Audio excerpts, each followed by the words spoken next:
Good morning mga ka-Boss Dax, no? Isang magandang araw na naman po sa atin lahat.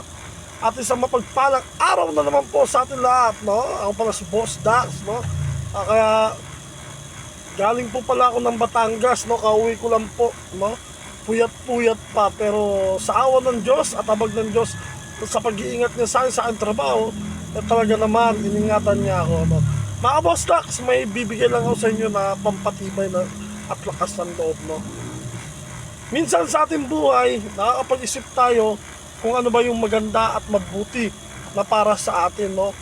Tandaan natin mga kabosnaks, pag gagawa ka ng isang desisyon sa iyong buhay, lagi mong tatandaan ang ikagaganda at ikaliligaya mo at hindi yung ikapapangit mo o ikapapangit ng araw mo.